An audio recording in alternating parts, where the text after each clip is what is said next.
In this presentation, we are going to look at late Bronze Age remains in Greece. Um, what we need to recognize, as we said before in the previous lecture, that the Mycenaean Empire, and you can see it here in the upper right, was a component of a much larger, shall we say, world system that incorporated much more advanced, more urban civilizations than Greece. And this includes New Kingdom Egypt. This includes many of the cities along the coast of Syrio-Palestine, includes the Empire of Assyria. It also includes the Hittite Empire of Anatolia. All of these cultures were more literate and left better records and built larger settlements than in Greece. Here is the map of the various palaces, Mycenaean palaces that have been excavated, identified and excavated up until this time. During our trip, we were going to visit Mycenae and Tiryns, and then Athens, another important site. So we'll look at those. In terms of the chronology, we need to recognize that, again, the Mycenaeans seem to have come relatively later, about the middle of the Bronze Age. First, there was a civilization on Crete known as Minoan civilization. Its language, based on its script, seems to have been a Phoenician or Semitic, West Semitic language, and so maybe they migrated westward from the region of Phoenicia, Syria, or Canaan, and settled with Bronze Age technology in what was a Stone Age environment. Between 2200 and 2000 BC, we had the migration of the Indo-European peoples into the Mediterranean area, among which became the Mycenaeans. They sort of settled and dominated. Probably they were a minority, but an overlord class, and they built these palace-based settlements, kind of imitating what was already there by the Minoans, and a lot of their cultural attributes they assimilated from the already existing Minoan states in the vicinity. Um, Something seems to have happened, as we said before, around 1200 BC, and by 1100, 1000 BC, all these palaces were abandoned. Most of them were fire destroyed. Some sort of calamity occurred at the end of the Bronze Age. According to the Greek tradition, the Trojan War was somehow a symptom or a incipient element of a lot of people didn't even believe that the Homer in his tradition was authentic. They thought it was just myth and legend. There was one sort of an entrepreneur. His name was Heinrich Schliemann. He was German and kind of a millionaire, self-made millionaire. He could speak many languages. The language he loved the most was Greek, and the poet he loved the most was Homer. He was utterly convinced of the historicity of the traditions in Homer. And so he took his money and he went out and tried to find the and did find the palace, presumably of Agamemnon himself at Mycenae. He also found Troy, and he also dug at Tiryns. So he's credited, even though he wasn't a great archaeologist, he's credited with sort of putting Bronze Age archaeology, Bronze Age Greek, Aegean archaeology on the map. Uh, in terms of what we know about these civilizations, what we hear is that, again, Agamemnon was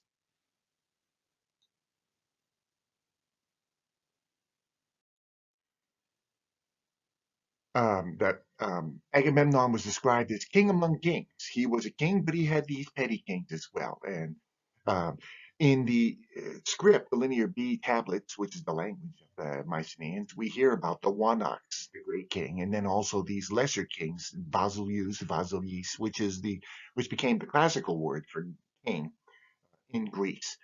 And this fits with our notions, our understanding of Indo-European civilization. It's very anarchic civilization. It's basically a series of warlords, and they have retinues of warriors beneath them. Each king has to maintain his retinue by allowing them to gain booty and develop wealth way, or they might move to some other uh, uh, um, uh, to some other king. And so Agamemnon, let's just say, he may have had his own. He may have been the greatest of the kings. Usually, these um, tribes identify a particular clan as the royal clan from which the great kings must arise. But he's dependent on his army was certainly no greater than that of the rest of the petty kings combined, and so he needed them. And so we hear about intrigue and turmoil and the kinds of things that could occur there. So it's a very anarchic very unstable political situation, which would accord with the way Homer portrays it. Okay, we'll just kind of look at the sites now. Here are views of Mycenae itself. This is in the Argolid, so this is on the Peloponnesus. Most of the settlement was contained within the giant fortification walls, what were known as Cyclopean walls, because they were constructed with these very large blocks. And it was, I should point out, the fortifications were the last phase of architecture for the settlement. It was originally an unfortified site. At the top of the Acropolis, we have the Megaron or palace complex, and working our way down, there's various structures and houses. Primarily, what has been excavated reveals that this was maybe where the nobles lived, but also where artisans lived that maintained the palace and did its interior decor and furnished its materials for it. Just some more views of the Cyclopean masonry, the Great Walls, which were some 40-foot tall, some 20 feet thick, very, very massive, employing these very large blocks. To enter the citadel, you would come through the Lion's Gate. And we have the great relief of the two lions standing facing a Minoan style column. And this is one of our main indicators of this, a simulation of Minoan civilization by the Mycenaeans. So you would come through this gate. In the lower right, we've got a reconstruction of the postern gate, including a sort of a Dutch door with a brace, so you can see how this would have operated. Once you come in the Lion's Gate, the first thing you encounter to your right is the great Grave Circle A.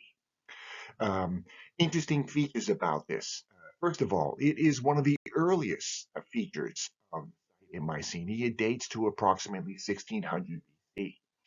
It is completely surrounded by the sort of monumental round precinct temenos wall of these orthostats with some sort of capping on top of it. So it was a monumental center. The excavations revealed some 12 to 13 shaft graves with amazing finds. When Suleiman found these, he was astonished at the caliber. We'll see these briefly.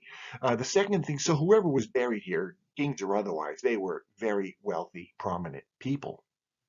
That they probably were the kings is indicated by the fact that the defenders in the last phase of the settlement built this massive fortification wall around Grave Circle A, meaning they needed to keep this for some reason inside the defenses to preserve their memory, which seems sort of, in terms of practicality, a waste of energy and space, unless this was a very, very important memorial to the natives.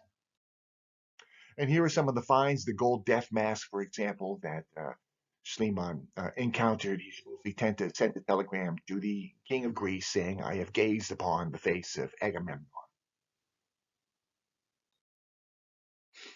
Other things that characterize Mycenaean artifacts, although these are not all from Mycenae. In the upper left, you can see the Canaanite jar. This is an oil or wine jar that was shipped from Canaan, modern day Israel, to Mycenae. They've also been found in Athens. They're an indication of this interaction, interconnectivity between these civilizations and interdependency, economic. In the same manner, in the upper center, we have the stirrup jars. These were oil jars, probably though perfume jars. They can be anywhere from 10 centimeters to 30 centimeters tall.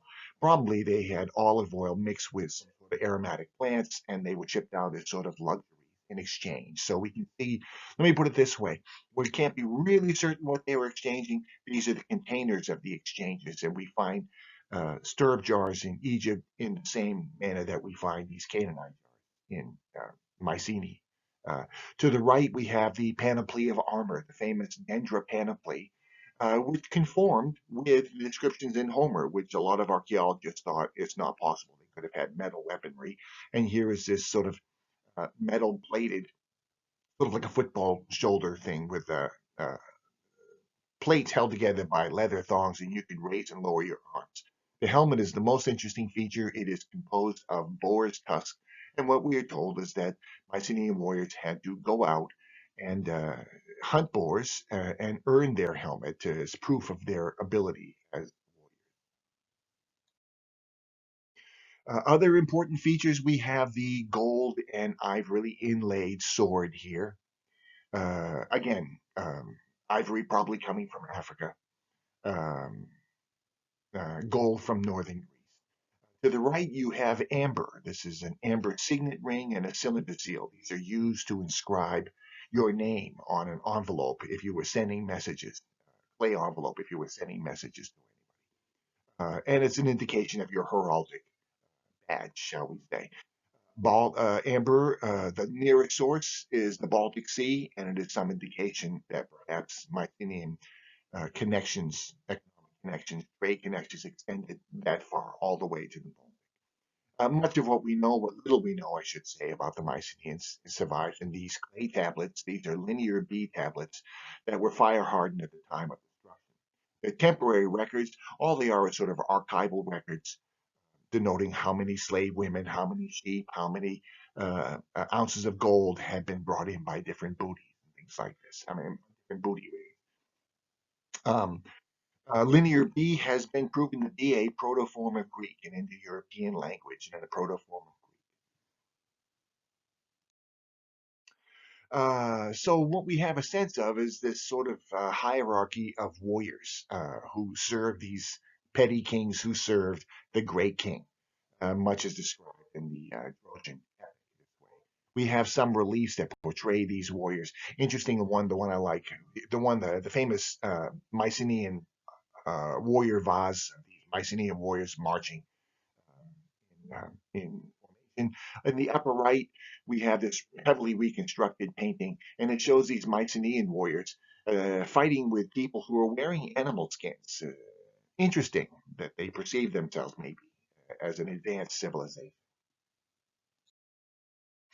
The main thing we hear about with the Mycenaeans and other sort of top gun warriors of the Bronze Age is that they were great chariot fighters.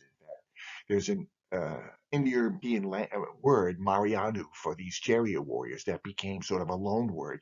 And this is the word that was used for chariot warriors who were recruited heavily throughout the Near East by the Hittites as well as by the Egyptian pharaohs of the New Kingdom this way. And the evidence suggests that the chariot may have come in with Indo-European peoples from Central Asia the same way that they went east to China. Chariot warfare, they hadn't figured out how to really ride a horse effectively and fight on them, and so this was a more stable thing. But obviously, chariots can't go through forests and they can't go up into the mountains very easily. Although the Mycenaeans may have built roads to maneuver these things. We have a bridge that survives not too far from Nafplion. At the center of each of the complexes would be the palace, and the palace is distinct in its identification as a megaron. The megaron is a central greeting hall. It has a hearth in the middle of it. There is a restored hearth from the museum at Argos. You can see the remains there.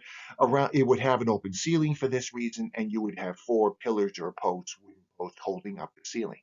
And typically, when they excavate and find the megaron, we find this spacious room with these remains of the four post settings, the stylobates for the call. Another important archaeological feature of the Mycenaeans were their great thalos tombs, is what they were called. Here we're looking at three very early thalos tombs with very irregular cut. And the thalos, basically, they would um, build this beehive-shaped structure and bury it over with earth, or dig into an earthen area and hollow it out in that. Here are the great Thalos tombs. On the upper left, we have the so-called tomb of Agamemnon. The lower left, we have the so-called tomb of Clytemnestra. You're looking in the upper right of the interior of the tomb of Clytemnestra. So these are beveled sort of, as I said, beehive-shaped structures with a keystone at the top.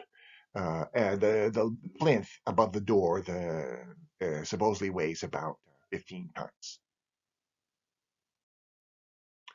During the last phase, whatever happened, they had a need to fortify themselves, and so the Cyclopean defenses were the last phase of the civilization.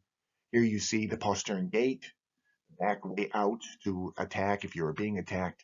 And the left, you're looking at a passageway that led down to a spring that was actually outside the defenses of the town. So they built over with stone and earth a passageway that led down under the wall, out about 100 feet out, to where the spring can be obtained, covering it as well, so that people could obtain water during a siege without the besiegers necessarily knowing that they were even out.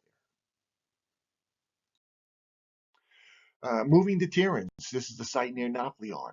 Similar, it is basically a fortified citadel, not as well developed, although we know there was a town out in front, and it's estimated that the town had about 10 to 15,000 people. The entire plain of Argos there, they think, may have been populated by as much as 50 to 60,000 people at this time. So very densely populated, which could only have happened if there was sort of interconnectivity, if trade was going on and resources were bringing in from the outside. The tradition, there's a connection between Tiryns and Heracles. Some sources say he was born there. Others say he resided there while performing his Herculean feats. Much like the fortifications and the citadel at um, Tiryns has a megaron you're looking at in the upper left, and here's a plan kind of showing with a minor megaron to the right. There was also sort of a queen's bathroom complex, which would have imitated the one that was found at Knossos, the Minoan queen's room, so-called queen's room. And then there are a number of sort of military features, such as this chariot ramp that comes up to the gates on the interior of the wall on the left, and then these various defensive galleries where defenders could go, be protected and fight off attackers from their position. Uh, Again, we don't really know why Bronze Age Greece collapsed, but one suspects if populations transcended the available resources locally from a subsistence point of view, and depended on trade from the outside, if something affected these trade routes, such as piracy or chaos, then the whole system would break down, and then you've got too many people and not enough food. What we are told is that Athens became one of the leading refugee centers for the flight that occurred fall of the Bronze Age. So we're looking at the Acropolis, where again, the storied kings Erechtheus and Theseus were supposedly based up in there and had their palace there. The only confirmation is this Mycenaean stairway that led down again to a spring outside the defenses. And so we'll talk about this with the Archaic era, but the tradition is that Athens was a refugee center for people fleeing whatever chaos there was at the end of the Bronze Age. And they sailed across the Aegean and settled on the opposite coast of modern day Turkey. And most of our records come from Egyptian sources, in particular. The Hittite Empire fell at this time, and the Egyptian New Kingdom was able to resist the migrations. They referred to these peoples as the Sea Peoples. There were several waves of attacks by the Sea Peoples. It's very clear in the Egyptian sources that they knew who these people were. They mentioned their tribes by name. One of them, the more famous ones, the Ahyawa, sounds a lot like, or the Akaiwasha sounds a lot like the Achaeans, the tribe of Agamemnon. Some of the others clearly show a connection between these sea peoples and tribes, warrior tribes living in the Aegean. And what we know is that the Egyptians had recruited people like these previously as mercenaries in their fights against the Hittites. The Battle of Kadesh, there were these sea peoples elements serving on both sides in that regard. So it's possible the Mycenaeans themselves were the problem, that they weren't really settled in a kind of a civilized hierarchical system. They depended much on sort of plundering and raiding to keep their warriors happy, and so they were kind of an unstable element within this world system, and may themselves have cut off the trade lines and brought in this demise of the. In any event, this is and we will resume with the discussion of archaic Greece.